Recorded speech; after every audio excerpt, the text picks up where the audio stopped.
నమస్తే, welcome to Telugu రాజ్యం. ప్రస్తుతం మనతో పాటు డాక్టర్ ఎంజెడ్ఏ అస్కారి ఎండి యునాని వైద్యులు ఉన్నారు. డాక్టర్తో మాట్లాడదాం. నమస్తే డాక్టర్. నమస్కారం. Doctor, erectile dysfunction and premature ejaculation ఈ రెండింటికి డిఫరెన్స్ ఏంటి? ఈ సమస్యకి ఏమన్నా యునానీలో ట్రీట్మెంట్ ఉంటుందా? హాయ్ వర్స్, నేను మీ డాక్టర్ ఎంజెడ్ఏ అస్కారి ఎండి యునాని. నా ప్రాక్టీస్ వచ్చేసి నాంపల్లి, హైదరాబాద్లో ఉంటుందండి. నేను మగవాళ్లలో అంగస్తంభన సమస్య వచ్చినా, శీఘ్రస్ఖలన సమస్య వచ్చినా, సంతానం లేమి సమస్య వచ్చినా ఇవన్నిటికీ చూస్తానండి. ఇవాళ మా టాపిక్ ఏంటంటే, మాకు వచ్చిన క్వశ్చన్, మా వ్యూవర్స్ వైపు నుండి వచ్చిన క్వశ్చన్ ఏంటంటే, ఎరెక్టైల్ డిస్ఫంక్షన్ అంటే అంగస్తంభన సమస్య, శీఘ్రస్ఖలనం అంటే ఏంటంటే ప్రీమాచ్యూర్ ఎజాక్యులేషన్. ఈ రెండింటికి తేడా ఏంటి అసలు? ఈ రెండు వేరు వేరు సమస్యలు. దీనికి పరిష్కారం ఏంటి యునానీలో అనే ఒక క్వశ్చన్ వచ్చింది మా దగ్గర. ఎరెక్టైల్ డిస్ఫంక్షన్ అంటే అంగం లేచి నిలబడటం, సెక్స్ చేసేటప్పుడు మొదలుపెట్టినప్పుడు దాంట్లో మెత్తదనం వచ్చేయడం, ఎరెక్షన్ లూజ్ అయిపోవడం, సస్టైన్ కాకపోవడం, దానికి ఈడీ అంటారు, ఎరెక్టైల్ డిస్ఫంక్షన్.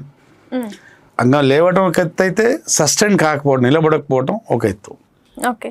ప్రీమాచ్యూర్ ఎజాక్యులేషన్లో ఏం జరుగుతుందంటే, యోని లోపల అంగం పెట్టాక ఇంకా స్టార్ట్ చేస్తూనే ఉన్నాం మనం, అంటే 2-3 స్ట్రోక్స్ అవుతున్నా కానీ వీర్యం బయటికి వెళ్ళిపోతుంది. అది ప్రీమాచ్యూర్ ఎజాక్యులేషన్ అంటే శీఘ్రస్ఖలనము. ఓకే. అంగం లేచి నిలబడకపోవటం ఎరెక్టైల్ డిస్ఫంక్షన్, లేచిన తర్వాత వీర్యం వెళ్ళిపోవటం శీఘ్రస్ఖలనం, రెండు వేరు వేరు. అయితే ఇప్పుడు అంగస్తంభన సమస్య చాలామంది ఏమనుకుంటారంటే, వీర్యం తొందరగా వెళ్ళిపోయినా అంగస్తంభన సమస్య అనుకుంటారు. ఓకే. వీర్యం తొందరగా వెళ్ళిపోతే నాకు అంగస్తంభన సమస్య ఉంది సార్ అంటారు. కానీ తనకున్నది ప్రీమాచ్యూర్ ఎజాక్యులేషన్.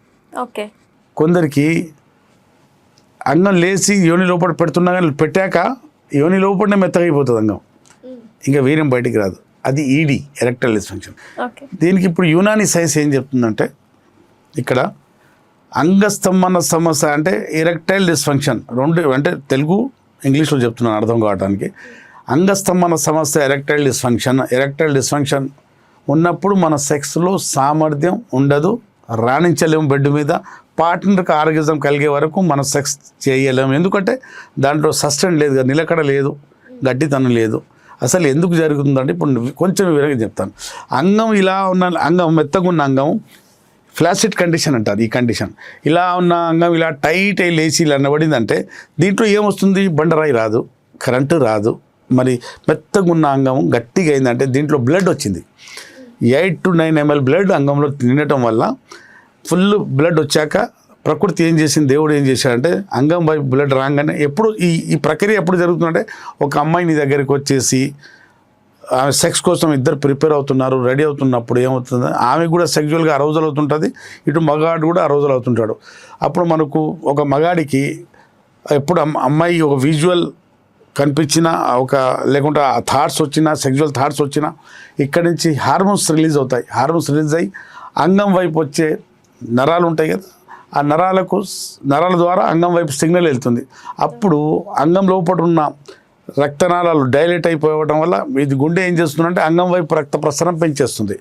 ఈ చిన్నగా ఉన్న అంగం లేచి ఇలా నిలబడుతుంది. దీంట్లో బ్లడ్ వచ్చి బాగా నిండిపోయింది, ఇక్కడ లాక్ అయిపోతుంది బ్యాక్ సైడ్. దీంట్లో బ్లడ్, అంగంలో బ్లడ్ రాగానే బ్యాక్ సైడ్ లాక్ అయిపోతుంది, అంగం లేచి నిలబడ్డది. ఇప్పుడు సెక్స్ చేస్తున్నప్పుడు ప్రయత్నంలో ఇంకా సెక్స్ చేస్తున్నప్పుడు ఇంకా గట్టితనం ఉండాలా, మధ్యలో లాక్ ఓపెన్ అయిపోయి దీంట్లో వచ్చిన బ్లడ్ అంగంలో నిండిన బ్లడ్ మళ్ళీ బాడీలో వెళ్ళిపోతుంటుంది. వీనస్ లీకేజ్ అంటారు దీనికి. టైప్ 2 ఈడీ కూడా అంటారు దీనికి, పొజిషనల్ ఈడీ కూడా అంటారు. అది ఎరెక్టైల్ డిస్ఫంక్షన్. అంగం లేవకపోవడానికి ఏమంటారంటే ప్రైమరీ. టైప్ 1 ఈడీ లేచిన తర్వాత సెక్స్ చేసే వరకు దాంట్లో నిలకడ లేకపోవడానికి టైప్ 2 ఈడీ అంటారు. ఇది ఎరెక్టైల్ డిస్ఫంక్షన్. దీనికి కారణాలు చాలా ఉన్నాయి. ఆర్టీరియోజెనిక్ ఈడీ, ఆర్టరీస్లో రక్తనాళాల్లో దోషం ఉండటం వల్ల అంగంలో స్తంభన రాకపోవడానికి ఆర్టీరియోజెనిక్ ఈడీ అంటారు. ఒకవేళ వచ్చిన తర్వాత దాంట్లో నిలకడ లేకపోవటం, అంగంలో బ్లడ్ నిండాక దాంట్లో ఆగకపోవడానికి దానికి వీనోజెనిక్ ఈడీ లేదా పొజిషనల్ ఈడీ. ఏదో ఒక పొజిషన్లో సెక్స్ చేసేటప్పుడు నిలబడినప్పుడు, పడుకున్నప్పుడు, కూర్చున్నప్పుడు అంగం మెత్తబడుతుంటుంది, దానికి పొజిషనల్ ఈడీ కూడా అంటారు. Venogenic ED, positional ED, type 2 ED, మూడు టర్మ్స్ ఉన్నాయి దాని గురించి. మూడో టైప్ ఏంటంటే హార్మోన్స్ లోపించడం వల్ల అంగంలో అంగం సరిగా స్తంభించదు, దానికి హార్మోనల్ ఎరెక్టైల్ డిస్ఫంక్షన్ అంటారు. అలాగే నరాలలో బలహీనత షుగర్ వల్ల, విటమిన్ B12 వల్ల, కొన్ని సమస్యల వల్ల అతిగా హస్తప్రయోగం చేయటం వల్ల నరాలు వీక్ అయిపోయి అంగం నిలబడకపోవడం, సస్టైన్ కాకపోవడానికి న్యూరోజెనిక్ ఈడీ అంటారు. ఎరెక్టైల్ డిస్ఫంక్షన్ నరాలు పడతాయి కాబట్టి దానివల్ల వచ్చే సమస్యకు న్యూరోజెనిక్ ఈడీ అంటారు. కొన్ని సందర్భాల్లో మనకు బ్రెయిన్లో కొన్ని మన మానసిక ఒత్తిడి వల్ల, స్ట్రెస్ వల్ల అంగం లేకపోవడానికి సైకోజెనిక్ ఈడీ అంటారు, ఎరెక్టైల్ డిస్ఫంక్షన్. కొన్ని సందర్భాల్లో అంగం మీద దెబ్బ తగలడం వల్ల, ఇక్కడ రక్తనాళాల దోషం కలగడం వల్ల అంగం లేవదు, అంగం స్తంభించి, దానికి ట్రామాటిక్ ఈడీ అంటారు. షుగర్ వ్యాధి వల్ల వస్తే అంగస్తమన సమస్య, దానికి డయాబెటిక్ ఎరెక్టైల్ డిస్ఫంక్షన్ అంటారు. 6-7 రకాల అంగస్తమన సమస్య ఉంటుంది. ఇది అంగం లేవకపోవడం, ఒకవేళ లేచినా కూడా సెక్స్ చేసేంతసేపు నిలబడకపోవడం, సస్టైన్ కాకపోవడం, దీనికి ఎరెక్టైల్ డిస్ఫంక్షన్. దీనికి పక్కన పెడితే ప్రీమ్యాచ్యూర్ ఎజాక్యులేషన్ ఏంటంటే అంగం లోపల ఎప్పుడు పెడతాడో, లోపల పెట్టంగానే ఇంకా చేయాలి అనిపించినప్పుడు వీర్యం తొందరగా వెళ్ళిపోతుంది కదా, అది శీఘ్రస్ఖలనము. శీఘ్రస్ఖలనం అంటే ఇప్పుడు మోటుగా ఏం చెప్పాలి దీని గురించి చిన్న డిఫరెన్షన్ ఏంటంటే, చాలామంది అడుగుతారు ఎంతసేపులో వీర్యం బయటికి రావాలి, అసలు ఈ పారామీటర్ ఏంది, దీనికి టైమింగ్ ఎంత. నన్ను అడిగితే టైమింగ్ ఏంటంటే నీ పార్ట్నర్ సుఖపడే వరకే నేను టైమింగ్. ఇప్పుడు నీ పార్ట్నరు 1 మినిట్లో సుఖపడుతుంది అనుకోండి, నీ వీర్యం 1 మినిట్లో వెళ్ళిపోతే ఆమె సుఖపడ్డది, నువ్వు సుఖపడ్డావు, అది నీ టైమింగ్, ఇద్దరు టైమింగ్. కాదు ఆమె 10 నిమిషాల తర్వాత సుఖపడుతుంది, నీకు 1 మినిట్లో వెళ్ళిపోతుంది, నీకు టైమింగ్ లేనట్టే. టైమింగ్ లేకపోవడానికి కారణాలు ఏంటంటే, మళ్ళీ ప్రీమ్యాచ్యూర్ ఎజాక్యులేషన్కి ఏంటంటే మనం పెళ్ళి కాకముందు, పెళ్ళైన తర్వాత కూడా మనకి తెలిసి తెలియనిగా చేసుకునే పని ఏంటంటే హస్తప్రయోగం. హస్తప్రయోగం చేసుకోవడం వల్ల ఏం జరుగుతుందంటే, మనం ఇలా అంగానికి రాపిడి చేసినప్పుడు ఈ ముందు భాగం, అంగం ముందు భాగం గ్లాన్స్ అంటారు దీనికి, ఇది చాలా సెన్సిటివ్గా మారుతుంది. ఈ సెన్సిటివ్ అంటే ఈ హైపర్ సెన్సేషన్ పెరిగిపోయినప్పుడు యోనిలో ఉన్న వెచ్చదనం, ఆ యోనిలో ఉన్న వెచ్చదనం, ఆ తడికి ఆ సెన్సేషన్ బాగా పెరిగిపోయింది కదా, నరాల సిగ్నల్ తొందరగా వీర్యం తీసేరా బాబు అని ఈ నరాలు చెప్తుంటాయి మన బ్రెయిన్కు. మన ప్రేమ లేకుండానే వీర్యం తొందరగా బయటికి రావడం జరుగుతుంది. సెన్సిటివ్ పెనిస్ ఒకటి. రెండోది ఏంటంటే బ్రెయిన్లో ఒక హార్మోన్, సెరోటోనిన్ హార్మోన్ తగ్గిపోవటం వల్ల, ఇప్పుడు మనకు యూరిన్ వస్తుంది అనుకోండి, ఇప్పుడు నేను మీతో మాట్లాడుతున్నాను, నాకు యూరిన్ వస్తుంటే నేను ఆపుకోగలుగుతున్నాను. నాకు మలం వచ్చింది అనుకోండి, నేను ఆపుకోగలుగుతున్నాను. దేవుడు మనకి ఇచ్చిన శక్తి, ఎక్కడ కూర్చున్నా. కానీ మనం సెక్స్ చేసేటప్పుడు వీర్యం వస్తుంది అనుకోండి, తొందరగా వెళ్ళిపోతుంది, ఎవడు ఆపుకోలేడు దానికి. ఎందుకంటే ఆ సమస్య ఉంది వాడి దగ్గర. ఇక్కడున్న అంగం వైపు వచ్చే రక్తనాళాలు, కండరాలు, అక్కడున్న నరాలు అన్నీ వీక్ అయిపోవటం వల్ల వీర్యానికి ఆపుకునే శక్తి బాడీలో ఉండదు. ఇంకా చెయ్యాలనిపిస్తుంది, సెక్స్ చేయలేకునే స్థితిలో ఉంటాడు. నిస్సహాయంగా ఆయనకు ప్రమేయం లేకుండా తన్నుకుంటూ బయటకు వచ్చేస్తుంటుంది. ఎందుకంటే అంగం బాగా సెన్సిటివ్ వాడింది కదా, ఆపుకునే అంటే నరాలు బలహీనకు పడ్డాయి కాబట్టి ప్రీమ్యాచ్యూర్ ఎజాక్యులేషన్ సమస్య పట్టుకుంటుంది వాటికి. ప్రీమ్యాచ్యూర్ ఎజాక్యులేషన్ సమస్య కారణం హస్తప్రయోగమే. అంగస్తమన సమస్యకు కూడా హస్తప్రయోగం ప్రథమంగా చెప్పుకోవాలంటే. ఈ తర్వాత అన్నీ వస్తాయి, షుగర్ వల్ల వస్తుంది, బీపీ వల్ల వస్తుంది, మళ్ళీ కొవ్వు మన కొలెస్ట్రాల్ పెరిగిపోవటం వల్ల వస్తుంది, ప్రీమ్యాచ్యూర్ ఎజాక్యులేషన్ అనేది ప్రాస్టేట్ ఇన్ఫెక్షన్ వల్ల వస్తుంది, యూటీఐ వల్ల వస్తుంది. కానీ చిన్న వయసులో 20-30 సంవత్సరాల్లో పెళ్ళి అయినప్పుడు తొందరగా వీర్యం వెళ్ళిపోతుందంటే దానికి ముఖ్య కారణం ఏంటంటే శీఘ్రస్ఖలనానికి హస్తప్రయోగమే. అంగస్తమన సమస్యకు కూడా హస్తప్రయోగమే. ఇట్లాంటి సమస్యలు కొని తెచ్చుకుంటాం. టీనేజ్ నుంచి 30 నుంచి మొదలు పెడితే పెళ్ళయ్యే వరకు నిరంతరంగా ఆగకుండా కంటిన్యూ చేస్తూనే ఉంటాడు ఒక పిల్లాడు.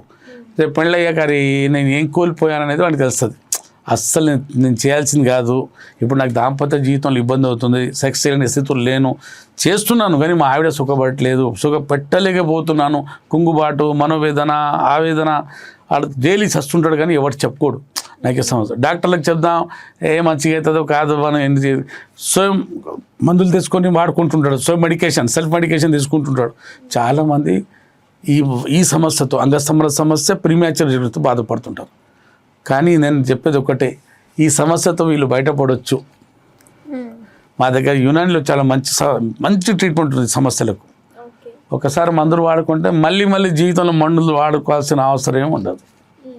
ప్రీమ్యాచ్యూర్ ఎజాక్యులేషన్ అయినా దానికి శీఘ్రస్ఖలనం అంటారు. అలాగే అంగస్తమన సమస్య అయినా ఎన్ని రకాల, నేను చెప్పాను కదా, ఎన్ని రకాల ఎరెక్టైల్ డిస్ఫంక్షన్, అన్నిటికీ పరిష్కారం, అన్నిటికీ ట్రీట్మెంట్, వైద్యం ఉంటుంది. ఈ ప్రోగ్రాం ద్వారా మేము చెప్పేది ఏంటంటే, మా ప్రేక్షకులు మీకు వీళ్ళకి ఇట్లాంటి సమస్యలు ఉంటే భయపడాల్సిన అవసరం లేదు, దీనికి పరిష్కారం కూడా ఉంది, ట్రీట్మెంట్ కూడా ఉందని చెప్తున్నాను. అంటే ఇప్పుడు చాలా మంది ట్రీట్మెంట్ అనగానే ఏమన్నా సైడ్ ఎఫెక్ట్స్ ఉంటాయేమో, రిస్క్ ఏమో అని ఆలోచిస్తుంటారు. అలాంటి వారికి ఏం చెప్తారు? నేను నీకు చెప్పేది, యునానీలో సైడ్ ఎఫెక్ట్స్ ఉండవు, రైట్ ఎఫెక్ట్స్ ఉంటాయి, సైడ్ బెనిఫిట్స్ ఉంటాయి. ఓకే. ఇప్పుడు దీనికి ఒక మాట చెప్పాలి, ఒక వాటర్ తాగినా కూడా దానికి సైడ్ ఎఫెక్ట్స్ ఉంటాయి. ఇప్పుడు 2 లీటర్స్ 3 లీటర్స్ వాటర్ ఒకేసారి తాగాం అనుకోండి, కిడ్నీలు ఫెయిల్ అవుతాయి. అది వాటరే కదా అని తాగితే. ఇప్పుడు మనం భోజనం 2 పూటలు 3 పూటలు తినాలి, 6 పూటలు తింటే మన ఆరోగ్యం పాడైపోతుంది. ఏది కూడా అతి తీసుకుంటే మంచిది కాదు. కానీ యునానీ మందుల స్పెషాలిటీ ఏంటంటే, ఒక మందు దేనికోసం, ఒక వ్యాధి కోసం ఇస్తున్నాను అనుకోండి, దాంట్లో ఉన్న సైడ్ ఎఫెక్ట్ ఉంటాయి. దాంట్లో కూడా సైడ్ ఎఫెక్ట్ రాకుండా ఉండడానికి కొన్ని మందులు కలుపుతారు దాంట్లో మళ్ళీ. ఓకే. ఆ విరుగుడు మందులు దాంట్లో ఉంటాయి కాబట్టి సైడ్ ఎఫెక్ట్స్ లేవు అని యునానీ మందులు డాక్టర్స్ అనేదానికి కారణం ఏంటంటే, సైడ్ ఎఫెక్ట్ యాంటీడోస్ కూడా దాంట్లో కలిసి ఉంటుంది కాబట్టి సైడ్ ఎఫెక్ట్ ఉండదు. మా దగ్గర ఏం పత్యం ఉండదు. ఒకసారి మందులు వాడుకుంటే మళ్ళీ మాటికి మందులు వాడుకోవాల్సిన అవసరం ఉండదు. Okay okay okay, super doctor. Thank you అమ్మా. ఓకే డాక్టర్, మంచి ఇన్ఫర్మేషన్ అందించారు. Thank you doctor.